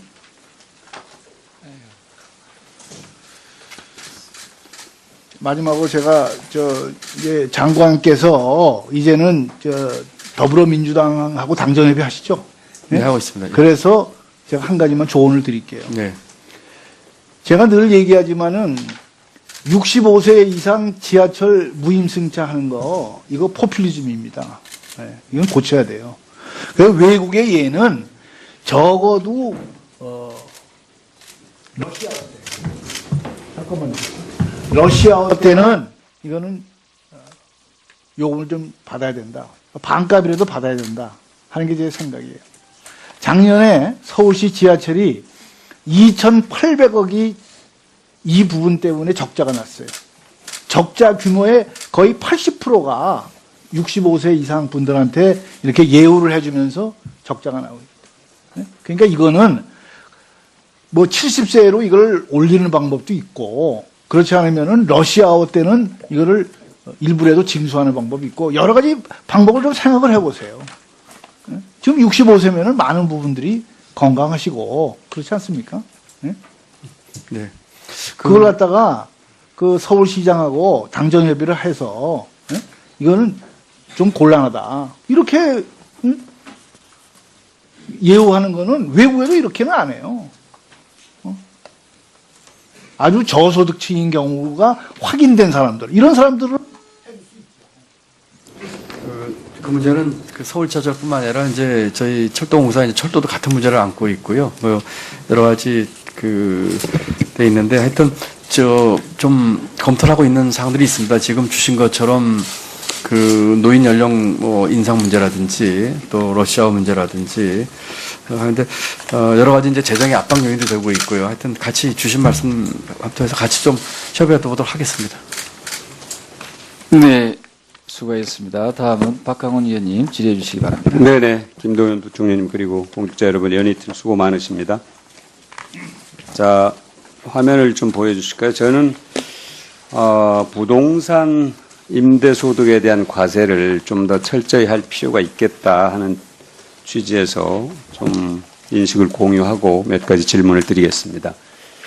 2009년에 비해서 2016년에 신규 사업자 가운데 부동산 임대업이 차지하는 비율을 보여주는 것인데요. 30세 미만, 그러니까 10대와 20대의 부동산 임대업이 차지하는 비중이 38%입니다. 그 전에 비해서 굉장히 많이 늘었는데요. 지금 저 10대, 20대가 자기가 돈을 벌어서 부동산 임대업을 한다고 보기는 어려울 거고요. 대체로 부모로부터 물려받은 재산을 갖고 임대업을 하든지 이 이유를 좀 더 면밀히 분석할 필요가 있다. 그리고 이것이 지속 가능하게 계속 이렇게 나타날 것이냐 아니냐 이런 부분에 대한 분석을 토대로 해서 전반적인 이 세금 문제에 대한 검토가 필요하지 않나 이렇게 보고 있습니다. 왜냐하면 계속해서 뭐 법인세를 올린다 아니다 이런 논쟁만 할 것이 아니고 이런 부분이 좀 필요하고요. 예를 들면 이제 그 박근혜 정권 당시에 최경환 부총리가 한 정책 중에 이제 그 잘못된 정책들에 대한 후유증이 지금 이제 나타나고 있지 않습니까? 근데 그 중에 대표적인 것이 이 부동산의 인위적인 부양, 그러니까 금리 인하로 인한 그 인위적인 부양, 이 부분이 저는 상당히 좀 문제가 있다라고 지금 보고 있는 거고요. 또 하나는 그 담배세의 그 지나친 상승으로 인한 그 여러 가지 부작용, 이런 부분도 좀 들여다볼 필요가 있지 않나, 이제 이렇게 생각합니다. 그런데 그 가운데 이제 이 부동산과 관련된 가계대출 문제를 한번 짚어보면, 지금 부총리께서도 이 가계대출에 대한 대책을 10월 24일 날 뭐 발표하신다고 말씀을 했는데요. 저 그래프를 하나 보여주시죠. 네. 이 99년도하고요, 2016년하고 지금 약 17년 정도 이 가계 시중은행의 대출 비중을 한번 봤습니다. 기업 대출이 99년, 회색이 99년이고요, 파란색이 이제 2016년인데, 신한은행하고 하나은행 같은 경우는 99년에는 74, 72%를 기업 대출이 차지했는데 47%, 45%까지 아주 극심하게 떨어졌죠. 자, 다음. 자, 이것은 가계 대출입니다. 자, 99년도하고 2016년을 비교했을 때 이 가계 대출 비중이 지금 시중은행이 다 50%를 넘고 있는 거죠. 지금 저는 이것이 그 우리 경제에 지금 상당히 심각한 그 문제다라고 보고 있는데, 왜 문제다라고 보고 있냐면, 그 부총리께서 말씀하시는 혁신 성장, 이것을 위해서는 이 대출 물꼬를 바꿔주지 않으면 혁신 성장의 동력이 지속될 수 없다라고 보는 것입니다. 그러니까 이 가계 부채의 비중을 줄이고 기업 대출을 늘려야 하는데, 이 기업 대출을 과거식의 담보 대출로 계속 갈 경우에 이것은 이제 옛날에 관치금융의 형태의 박정희 정권 시절에 그 우리나라 재벌 탄생을 하게 되는 그런 것을 이제 다시 또 반복하는 것이죠. 그러면 이 가계부채의 비중을 늘리고 자수성가형 기업가를 키우는 방법 중에 하나가 이 바로 대출의 물꼬를 바꾸는 것이다라고 생각합니다. 예를 들어서 은행에 저장되어 있는 이 돈을 대출해주는 문제, 이것은 공개념입니다. 그러니까 은행이 갖고 있는 돈은 공적인 돈이라는 거죠. 그러니까 사람들이 거기다가 저축을 해서 여러 물꼬를, 그러니까 저수지를 만들고 그 저수지의 물을 누가 빼다 쓰느냐의 문제인데, 지금까지 우리나라는 담보대출 위주로 가니까 결국은 대기업 재벌 위주로밖에 갈 수밖에 없지 않습니까? 그리고 정작 돈이 필요한 중소기업이라든가 뭐 새로 창업하는 벤처라든가 아니면 서민들은 대출하기가 너무 힘들어지는 거죠. 근데 실질적으로 돈은 그쪽으로 돌아야 되는 건데요. 그러면 이 돈을 어떤 식으로 돌릴 것이냐. 저는 제가 미국에 특파원 하면서 보니까 이 미국은 제가 어제도 강조했지만 신뢰사회 아닙니까? 그리고 신용사회. 그럼 이 신뢰사회와 신용사회의 이 키워드가 혁신성장의 키워드가 돼야 된다. 그러니까 기본적인 철학이 돼야 된다는 거죠. 그러니까 이 근본적인 것을 바꾸지 않는 한 혁신성장이라는 것이 단순하게 말잔치로 끝날 가능성이 너무나 높아 보여서 제가 이 질의를 드리는.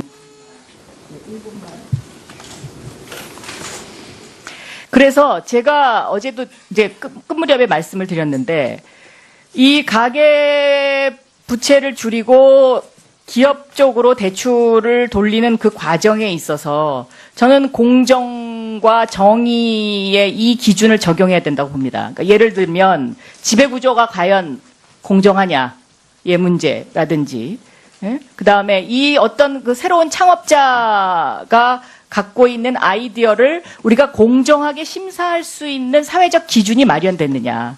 이 두 가지로 해서 저는 대출의 문제를 좀 바꿔야 된다고 생각하고요.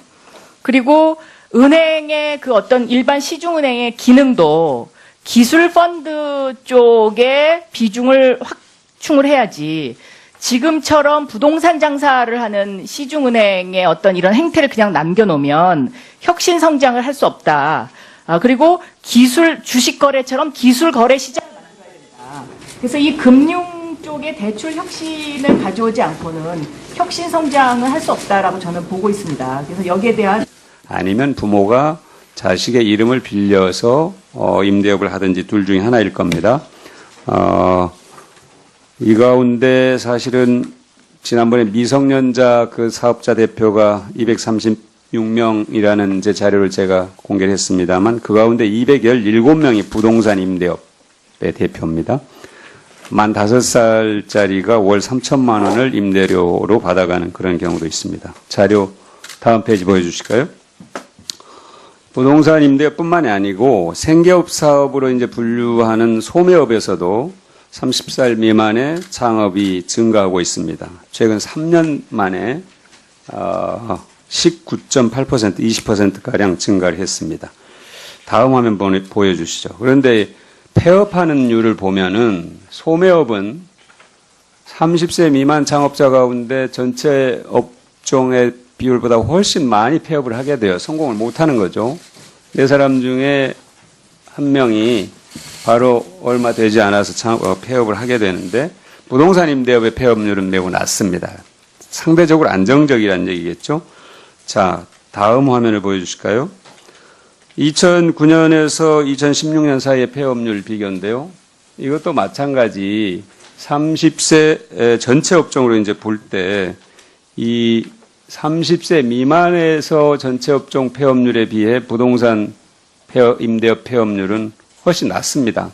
제가 이걸 보여드리는 것은 아무래도 이 부동산 임대업의 이 자본이 안정적이기 때문에 사업이 안정적이기 때문에 그쪽으로 몰린다. 돈 있는 사람들의 자본이 그런 얘기를 좀 강조하기 위한 겁니다. 다음 페이지 보여주실까요? 이거는 예금 취급 기관이 부동산 임대업과 제조업에 어느 정도 대출을 했는가를 보여주는 건데요. 자, 빨간 선으로 쳐진 그 부분만 보시죠. 2017년 2, 4분기인데 부동산 임대업에 7조 4천억을 대출을 했고요. 제조업에는 1조 2천억을 대출을 했습니다. 그러니까 굉장히 제조업에 비해서 급격하게 지금 부동산 임대업 대출이 늘고 있다는 거죠. 이것도 한번 잘 챙겨볼 부분인 것 같습니다. 자, 이 전체적으로 이제 부동산과 자본의 수익률은 낮추고 노동에 대해서 제대로 보상을 하는 방향으로 가는 것이 우리가 소득주도 성장의 어떤 방향에 맞다 이렇게 보고요. 그래서 이 부분에 대해서 깊은 고민과 연구가 필요하지 않나 생각을 합니다. 그 다음 페이지 보여주실까요? IMF가 내놓은 보고서 소득 불평등의 원인과 결과에 나온 자료에 보면은 소득 상위 20%의 소득이 1% 늘 경우 어제 존경하는 의원님께서 이미 밝힌 자료의 일부입니다만 5년간 경제 성장률이 미세하나마 하락하거나 거의 그러니까 영향을 미치지 못합니다. 소득 상위의 소득이 늘 때는. 그러나 소득 하위 20%의 소득이 1% 상승할 때는 5년간 경제 성장률이 0.38% 상승한다. 이거는 어제 부총리께서 말씀하셨듯이 저 계층의 한기 소비 성향이 높기 때문이겠죠. 저분들의 소득이 늘면은 소비로 이어지지만 소득이 높은 분들의 소득이 늘어도 그것은 소비로 연결되지 않는다는 것을 보여주는 겁니다. 다음 보여주시겠습니다. 성장과 불평등의 상관관계. 그러니까 이게 성장을 해야 불평등이 해소되는 게 아니고 불평등을 해소해야 성장이 된다는 것을 다들 이제 국제기구들이 얘기를 하고 있는 겁니다. OECD 소득 불평등 확대는 성장에 미친 가장 큰 단일 변수다. 부정적 영향을 미치는. 불평등 해소가 강력하고 지속 가능한 성장을 위한 핵심 요소다. 이미 이런 뭐라고 할까요? 결론은 국제통화기금도 마찬가지고 국제노동기구 어제 노동기구 얘기하니까 노동기구는 이제 노동자들의 단체니까 그럴 수밖에 없다 누가 이렇게 얘기를 했습니다만 어쨌든 전체적으로 국제기구에서도 저 방향으로 가야 된다고 얘기를 하고 있습니다. 다음 페이지 보여주시죠. 아까 존경하는 그 김광림 의원님께서 법인세에 대해서 말씀을 하셨습니다만 법인세는 GDP 대비가 아니고 법인 이익에 대한 세금입니다. 그러니까 자 기업 소득 쭉 보십시오. 법인세 쭉 보시면 2007년부터 2016년까지 10년 동안 보였는데요. 차츰 낮아지는 겁니다. 기업 소득에 비해서 법인세는 비중이 낮아지는 거예요. 그래서 2016년에는 13.2%, 물론 다소 높아졌습니다. 2015년에 비해서는. 전체적으로 2007년에는 17%까지. 그러니까 법인이 소득이, 그러니까 100억을 벌었을 때 17억을 세금으로 내는 건데, 차츰. 아니, 제가, 아까 제가 신청을 했었는데, 네. 그 위원장님께 여쭤볼 게 있는데요. 그 전자담배와 관련된 세금 그 안건 문제를 원래 20일 오늘 상정하기로 한 거 아닌가요? 아닙니까? 제가 잘못 알고 있습니까? 네, 이제 박강원 간사님께서 답변 주시겠습니다. 네. 간사들 간에 협의를 해서요. 오후에 상정을 할 예정입니다. 이현재 위원님, 네, 말씀해 주시기 네, 바랍니다. 자료 좀 제출을 요청합니다. 그 가업승계 관련해서 전체 상속세 중에서 가업승계 상속이 금액이 얼마인지 연도별 통계하고 요거를 대기업, 중견기업, 중소기업, 기타 이렇게 해서 그 통계를 좀 오전 중으로 부탁드립니다. 본의원 질의하기 전에 좀 부탁합니다. 네, 정부에서는 성실하게 자료 제출을 해 주시기 바랍니다. 이종구 위원님 질의해 주시기 바랍니다. 우리나라의 그 소득세, 네네. 그 면세자 비율이 상당히 높다는 건 인정을 하시죠? 네, 그렇습니다. 지금 국제적으로도 매우 높은 수준이에요. 46.8%에 달하고 있고, 일본이 15.8%밖에 안 되고, 독일, 캐나다, 호주 한 20% 정도 수준이에요. 근데 면세자 비율을 갖다가 이렇게 축소하는 것이 바람직하다고 생각하시죠? 네, 그렇습니다. 네. 근데 이제 아무래도 국민들의 좀 저항이 있지 않겠냐 이런 거를 좀 두려워하시는 거죠? 아무래도 좀 그 취약계층의 어려움도 조금 같이 좀 균형적으로 봐야겠다 이런 점이 있죠. 국민 개세주의에 따라 가지고 예를 들면 뉴질랜드 같은 나라는 아르바이트 학생들도 조금씩 다 세금을 냅니다. 네. 그래서 제가 총 급여가 연 2천만 원 넘는 근로자. 그러니까 이건 최저임금 대상자를 제어하기 위한 거죠. 2천만 원 이상 되시는 분들은 월 10,000원씩, 그러니까 연 12만 원 정도는 우리가 근로소득세를 내자. 이런 당당 국민법이라고 제가 총칭을 했는데 네, 맞습니다. 이 법을 제가 내고 있죠. 그러니까 아시죠? 네, 알고 있습니다. 그 내용을 잘 검토를 해가지고 네.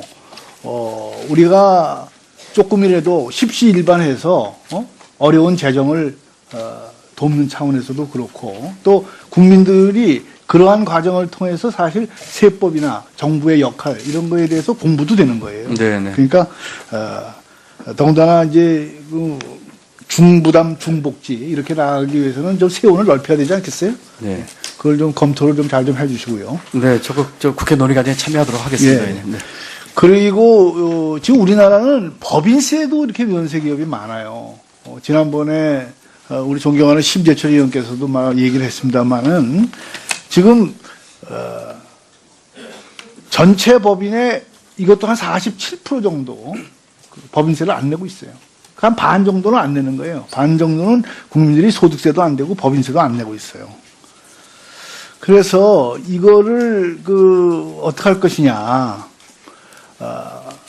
각종 공제제도, 감면제도, 이런 거를 정비를 해 나갈 적에 하여튼 법인들이 소득이 있으면은 세금을 좀 내도록 이것도 국민 개세주의 입장에서 지금 면세자 폭을 좀 줄이는 게 필요하다. 그래서 법인세 세수를 늘리는 게 필요하다. 이런 생각을 갖고 있어요. 뭐 동의하십니까?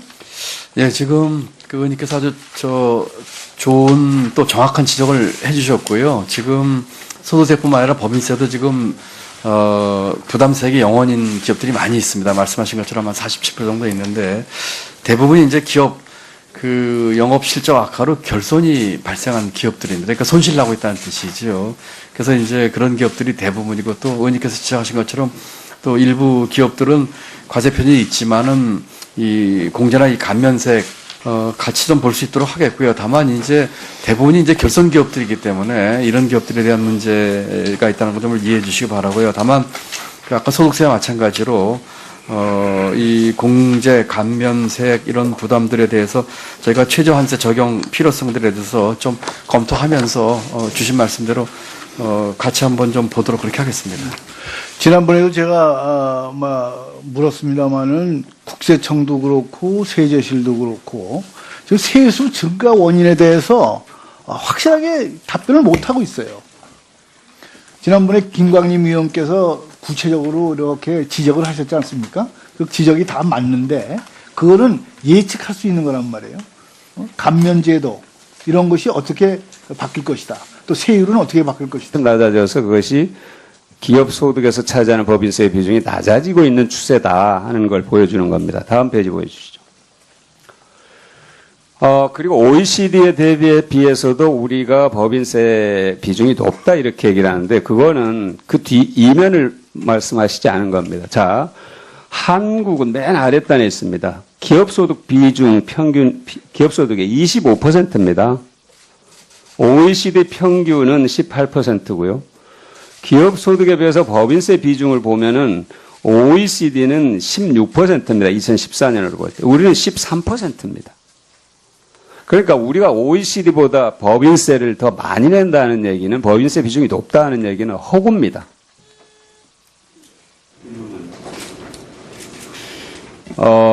그리고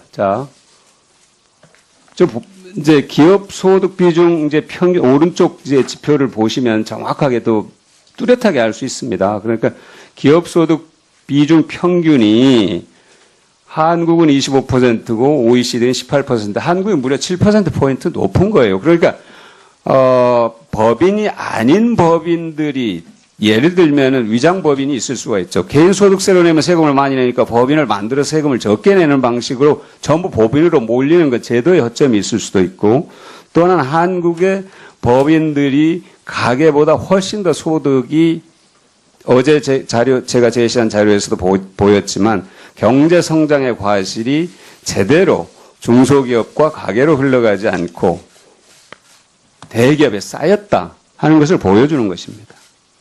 자, 그래서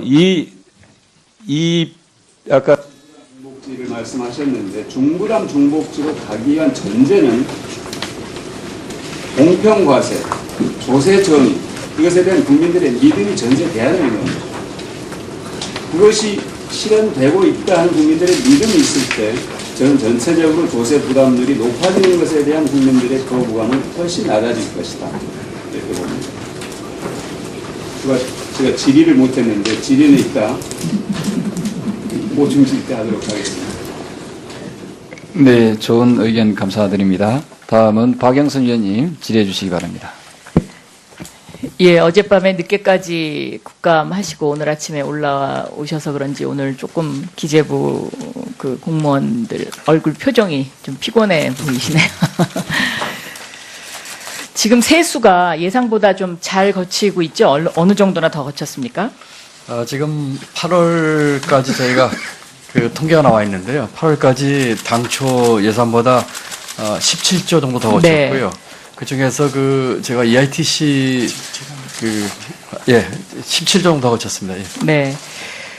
제가 국세청에다가 왜 세수가 17조만큼 더 많이 거치냐, 이거 분석해 봤느냐고 했더니 대답을 정확하게 못 하더라고요. 이게 어느 부분의 증가율이 높습니까? 지금 세목별로 말씀하시는 거죠? 네. 세목별로 보면은 저희가 추경 편성 이후에 소득세에서 한 4조 9천억, 네.